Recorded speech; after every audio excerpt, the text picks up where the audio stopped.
Digital Marketing Radio, episode 161. The power of email marketing in 2016. DigitalMarketingRadio.com. Digital Marketing Radio is part of the 3B Podcast Network, UK casters talking business growth. Find out more over at 3bpn.com. The big interview with David Bain. I'm David Bain. I'm joined by a DIY internet marketer who studied and learned from the successes and mistakes of online entrepreneurs to move his own business forward, focusing on the power of email marketing. Welcome to DMR, CAREY GREEN. Hey, thanks, David. Glad to be here. Thanks for inviting me onto the show. Yeah, thanks for coming along. Well, you can find CAREY over at podcastfasttrack.com. So, CAREY, talking about email marketing today, why did you decide that focusing on email marketing yourself was going to be the most effective tactic for you? Well, I think the first reason was because it was just the easiest way to make contact with the people that were my ideal clients. Being a podcast production company and show notes and that sort of thing, obviously podcasters need our service, and iTunes in particular is it's a what would you call it, a prospect list of potential clients. So I could easily go through the iTunes directory. There's a link to the person's website, and on most websites you can find an email address or a contact form of some sort. So it was kind of a no-brainer for me in that way. It was just the easiest way to connect with people, and it took me a while to tweak my verbiage and get my copy down the way that it needed to be. But over time, it's really proven to be a good way for me to reach out. Got you. Okay, so you're talking about email as a form of outreach as opposed to inbound marketing and getting them to give you their email address and obviously deliver content to them from that. So, absolutely. How many emails are you talking about then to begin with? Well, I did this a little bit last year before I was keeping stats. So I probably, I'm guessing, sent out 400 to 500 emails last year in 2015. Okay. But in 2016, so far, I started on February 14th. I've sent out 1,420 emails to prospective clients. Well, that sounds a lot. Maybe if you did it as one-off, but really if you break it down on a weekly basis, it's not that much. And obviously you're doing some very distinct targeting in terms of who is likely to be a client of yours and getting the contacts right. And I like that approach because obviously it's not just sending an email to anyone at all. So, I mean, how do you determine to begin with who is the person that you actually want to send an email before? Sure. Sure. Well, there's a couple of things. As you're going through the iTunes directory, you can see the date for when they've done their last shows. You can see how many shows they've done. You can see all of that. So if it's a show that hasn't published in the last year, unless they have a lot of episodes that they did publish, I won't typically contact them. I just see that as a sign that they're no longer podcasting. So that takes out some of the possibilities. Once I click to the website, I notice the professional look of their website, whether they have products for sale, whether they have advertisers on their website. I mean, all those are indications that they're generating revenue from their podcast or their website, one of the two. And so if they meet those criteria and are also a niche or a topic that fits with my philosophy, then I'll reach out to them and I'll send them one of my emails. And it's interesting, you mentioned, that the 1,240 doesn't sound like a lot, but I do them individually. I don't do any bulk emailing because I want to customize it to the person that I'm dealing with. And so I'll even listen to an episode of their podcast. I will read through their website and find their name. I think it's just very important to treat people like people instead of like a business. Absolutely, absolutely. And you mentioned iTunes there. So is this a system that someone else could copy who isn't a podcaster or doesn't want to target necessarily podcasters? I think it is, but they would have to find where do the people that they are trying to reach hang out. That may be a community of some sort on Facebook or on Google+. It may be a forum, one of those old-fashioned forums. They are still around. And if you can get in there and make relationships and get email addresses that way, those are ways to reach out as well.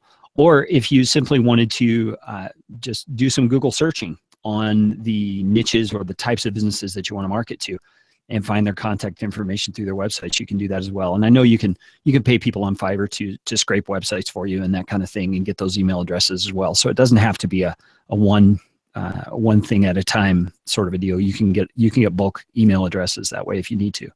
So you mentioned that you personalize every email. So how long do your emails tend to be, and what would be an example of the type of content that you try to include in these emails? Well, my typical email, I do have a template that I use for my first, second, and third outreaches to a person, but they're all 60 seconds or less to read. So I focus on making them really short to respect the person's time. I also, in terms of customizing, will include their name. If I can't find their name, I will put some sort of an introductory phrase or a subject line that hopefully will grab their attention. It can be a little quirky, it could be a little funny, or it could be personal related to their page. Making a comment about something on the website that I've seen. So it lets them know this isn't just spam email. This is someone's taking time to put some thought into this. And then I will typically say something about their podcast, since I'm dealing with podcasters, and I'll tell them I just listened to the episode with Joe Smith or whoever and really enjoyed the piece about content marketing, and just let them know, that I've really taken some care in this and thought through what I want to say to them. And then my typical email will go through just real quickly bullet points of what we do, which is podcast production and show notes, and that we have systems in place. We have a list of 25 clients. I kind of build the authority for, we're not just a fly-by-night company from some far-off country. We definitely are in this for the long haul.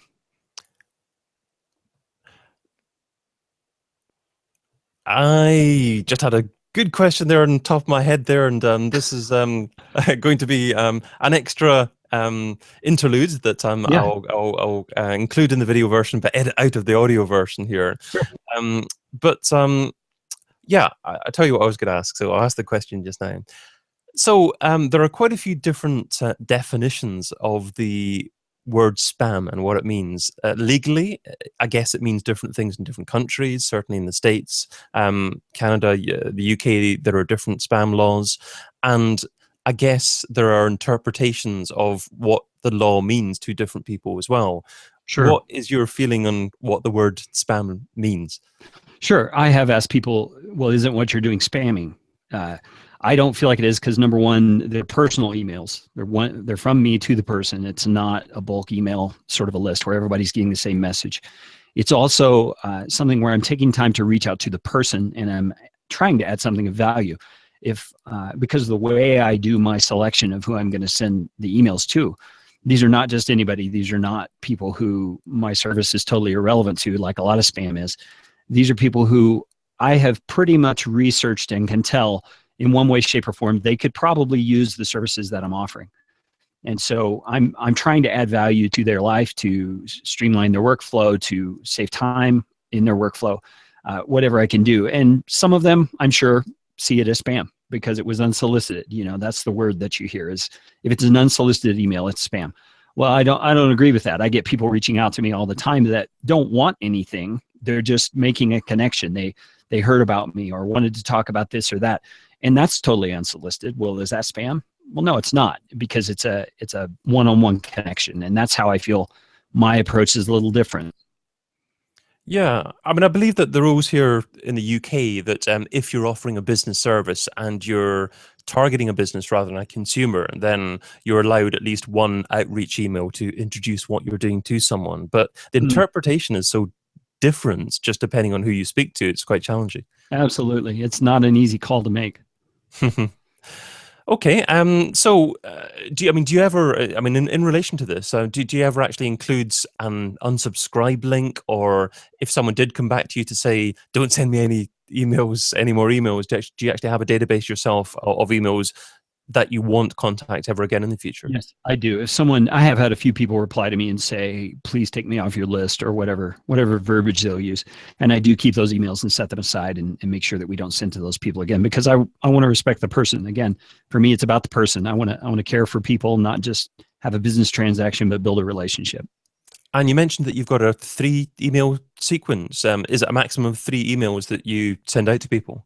Yeah, that's all I do. I send one that is the initial one I described to you.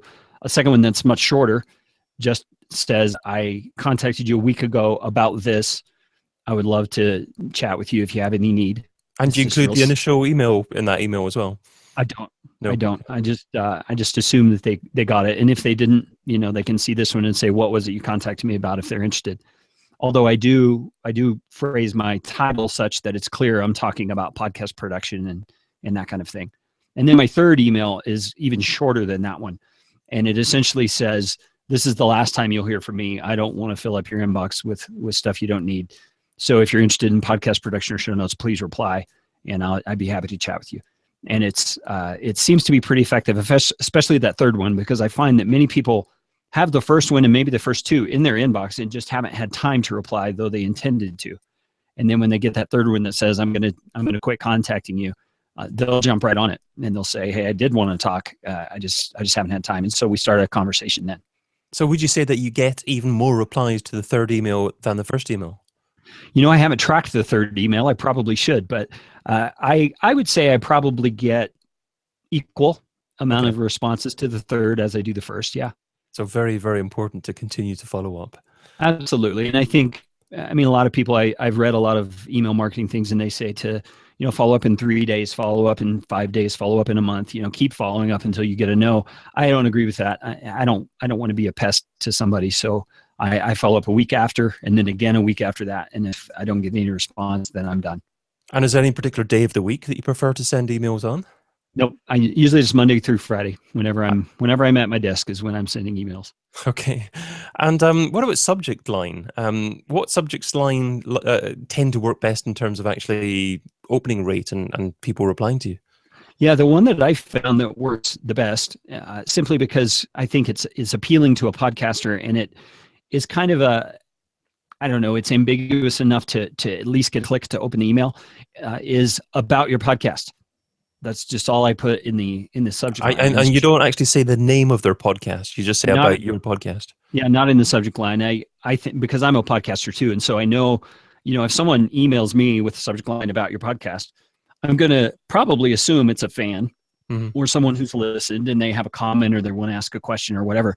And if I were to click in and see this is a marketing thing rather than that, it's all going to depend on how that email is structured and how that person is approaching me, is whether that would feel tricky, like trickery to me or not. And so in my view, the way that I'm writing my emails, I am asking about their podcast. I'm asking if I can help with their podcast, and it's a legitimate way to do it. Now, the second email, I've made it a little bit quirky. The first thing they see on the subject line is, are you tired of the podcast time suck yet? And so I'm really appealing to that need podcasters have to save their time and get rid of the back-end production and all of that. So I've found a pretty good success rate of people clicking on that one as well. I have some software that I use to track it, and I can see when people have clicked. And so it's really been pretty effective with both of those subject lines. Great. And what's a good response rate? I mean, what kind of percentage of people do get back to you? Yeah, well, on people who respond, and I count people who say no, not now, or yes, because they're responding to the email in some way, I'm having a 14.5% click-through rate or response rate on that, which from my understanding is pretty good as far as the email marketing realm goes. And from those, I'm getting just over 1% actual conversions of people who actually follow through and become a client. That sounds very good and very sustainable, certainly, for you to keep on doing yourself, certainly, as well. Yeah, absolutely. And I've got a second member of my team. My oldest son is 25, and he works with me in the business, and he's starting to do marketing as well. So we're kind of doubling our efforts, and we'll see how our rates fare after he's been doing this for a while as well. Wonderful. And in terms of final call to action within the email content itself, what tends to be most effective there? What do you ask people to do within the content of your email in terms of reply? Yeah, I ask them either to reply. I also put a scheduling link in if they would like to schedule a time to chat. And I actually get a lot of people that do that. They'll just click on the schedule link, and it takes to an automated scheduler that syncs with my Google Calendar, and they can pick a time that fits for them and ask them for what they want to talk about and the name of their podcast and those kinds of things, so that I have a little information when we actually do get on a call. And we'll do that over phone or Skype or whatever. And so I really just have those two options for them to set an appointment or to reply to the email.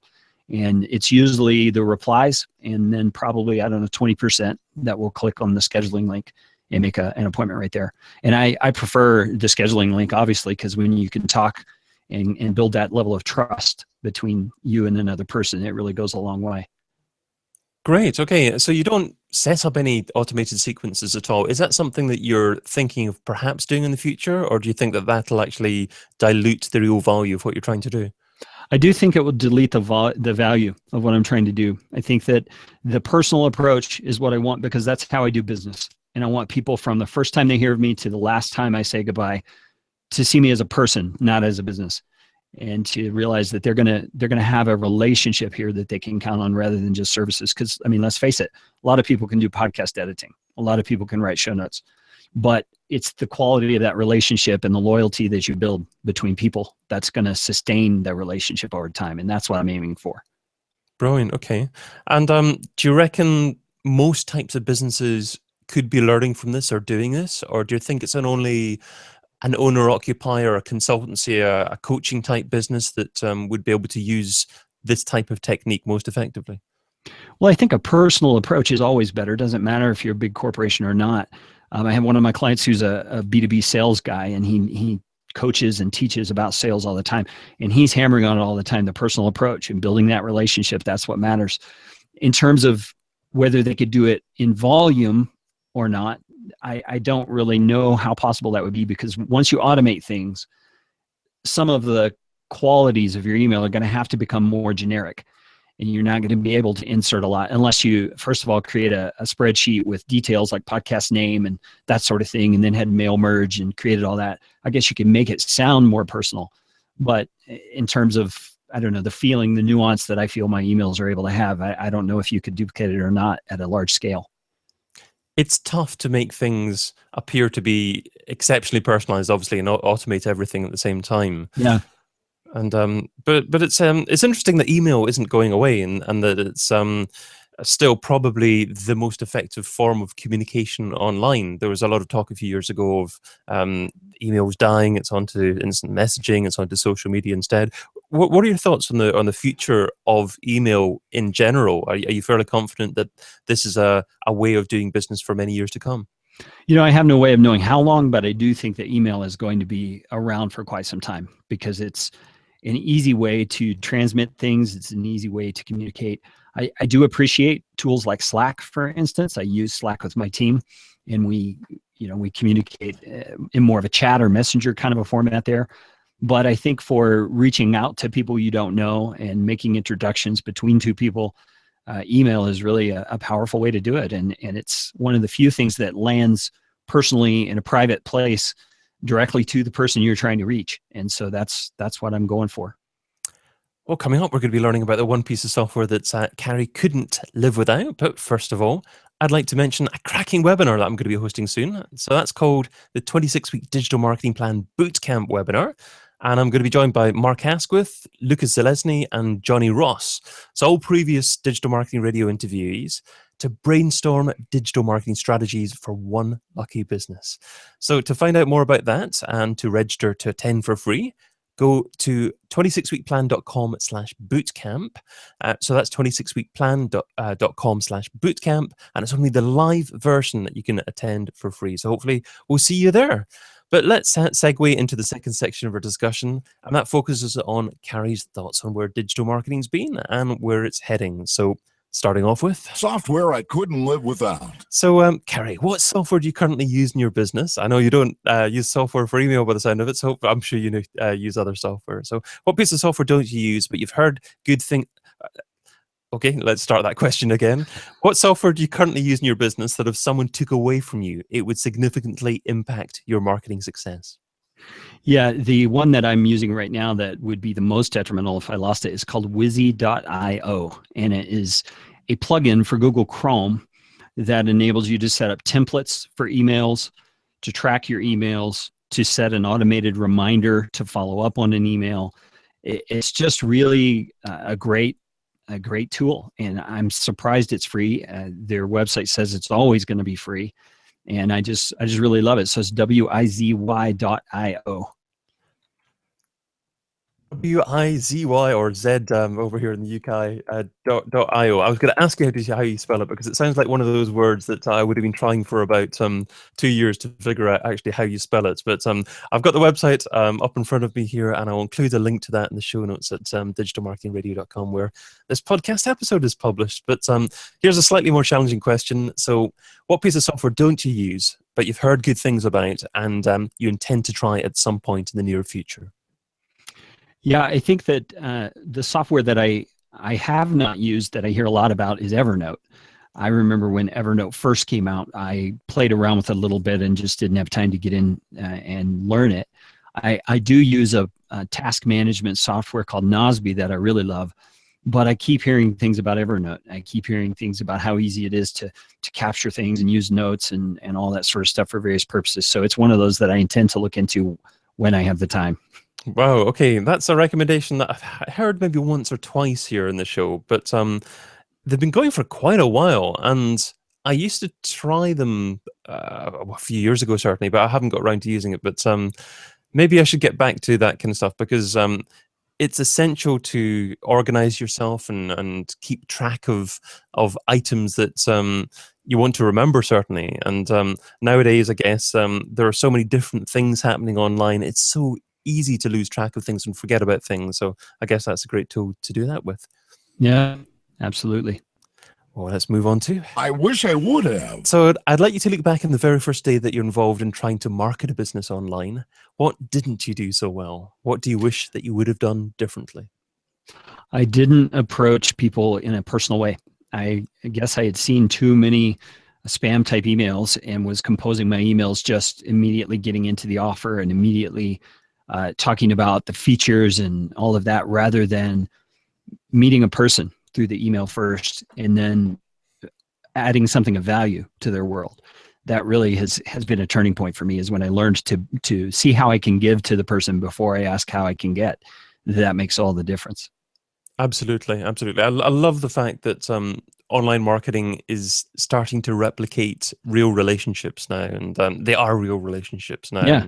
And, in the past, unfortunately, it didn't used to be like that, and there was a time where everyone thought that that's the way it should be done online. But thanks to, I guess, the advent of video online, podcasting, and people getting to hear real people, then they expect people to be a little bit more genuine, and that's the genuine people now which are being successful, and that's wonderful to see. Yeah, I think you're exactly right. There's something about the internet that it makes it possible for everyday people to now build a business and become a practitioner of skills that they can pass on to other people. And there's something about that dynamic of seeing someone share their journey from the beginning all the way through to the end that makes them very relatable and very very trustworthy. So I think of the Pat Flynn's of the world, who have really built a brand on this follow me as I learn sort of a model, and it builds trust like nothing else.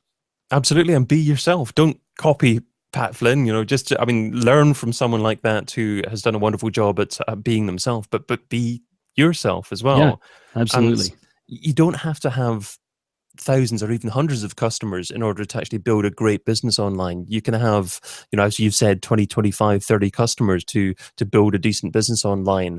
And there are certainly that number of people out there that will resonate with your personality, whatever your personality is. So yeah. You're exactly right about that. We have 25 clients right now, 2 or 3 more in the hopper that I'm working to get onboarded, and it supports myself and my son full time. He's married and has 3 kids.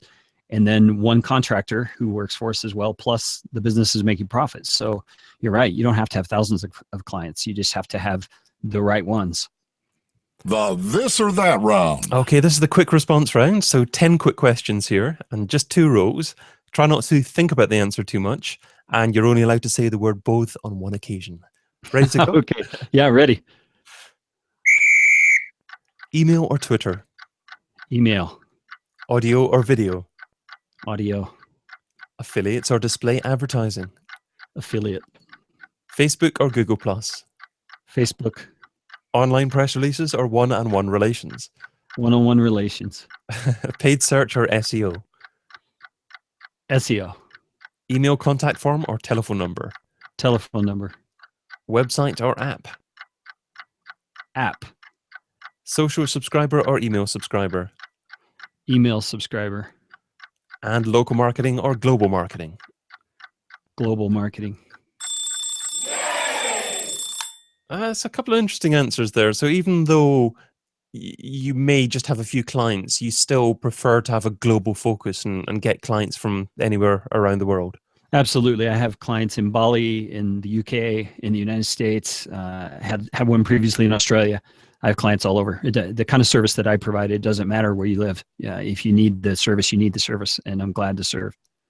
Wonderful, wonderful. Okay, let's move on to the $10,000 question. So if I was to give you $10,000 and you had to spend it over the next few days on a single thing to grow your business, what would you spend it on and how would you measure success? Over the next few days, my goodness, I would probably use it to build some systems. I would invest in some of the software I've seen that builds systems better for your business, the processes and procedures, because the time's coming very soon where I'm going to have to onboard some more help, and I need to have systems in place to get the processes communicated well. And I know that the business can only thrive if the processes work. So that's probably what I would do with it. So have you got some software in mind that you'd love to purchase at some point over the next few months? I don't. I just know there's 2 or 3 out there. I've heard them on podcasts and things. And when the time comes, I'll research. I fully subscribe to the just-in-time learning philosophy. So I'm not quite there yet. So I haven't researched a lot. Yes, that's a great philosophy. And certainly with YouTube and podcasts and iTunes, it's possible to learn whatever you want to learn as soon as you need to know it. Absolutely. So. Well, let's just move on to my number one takeaway. So that takes us to the end of our discussion just about. But what would you say is the number one takeaway? What's the single most important step that our listeners need to take away and implement in their businesses? I would say that it's that your clients generally are not going to come to you. You're going to have to go find them. And that requires that you take a very careful look at who is your ideal client. And then you find them, you find where they hang out, how you can connect with them, and you reach out. You've got to initiate that relationship. And I know for some people that's kind of intimidating and salesy feeling. And I felt that way until I realized that sales is just about adding value. It's just about giving benefits to people that they are willing to exchange money for because it's of so much more value to them. One of the, I guess as an illustration, one of the questions that helps many of my people who are on the fence take the plunge is when I ask them, how much is an hour of your time worth? And they'll often say numbers like $75 an hour, $150 an hour. I had one guy tell me one time $1,200 an hour. And I said, and how much time are you spending each week editing your podcast and writing show notes? And he just, I was looking at him on Skype and he was just looking at me and he said, how much is your service? Because he realized he was wasting $3,600 a week on editing and writing show notes. And so it was just a no-brainer for him. So the illustration is just to show that if what you're providing is of great enough value to them, they'll gladly part with their money. So it's not a salesy, pushy thing. It's adding value that matters. Great advice. So CAREY, thank you so much for your time and your advice. What's the best way for our audience to find out more about you and what you do? Well, you can just go to podcastfasttrack.com. There's a contact page, and any emails you send come right to me. So I'd be happy to respond to anybody. And if any of your listeners... Sure, yeah. I was just going to say, if any of your listeners are considering podcast production or show notes or anything like that, I'd be happy to give it 20% off for the first month of service if they want to give it a try. Wonderful. Okay, well, you've heard that here, dear listeners. So contact CAREY and have a conversation and see if it's right for you. So yeah, thanks to CAREY and thank you, dear listener, too. So if you enjoyed what CAREY shared today, tell us what you think. iTunes review is, of course, always good. And if Twitter's your thing, @DavidBain is my handle. Maybe your thoughts on what CAREY said today and perhaps it's your suggestions on what we should cover in the future episode. Whatever it is, it'd be great to hear from you. But until we meet again, be fabulous and do one thing that scares you.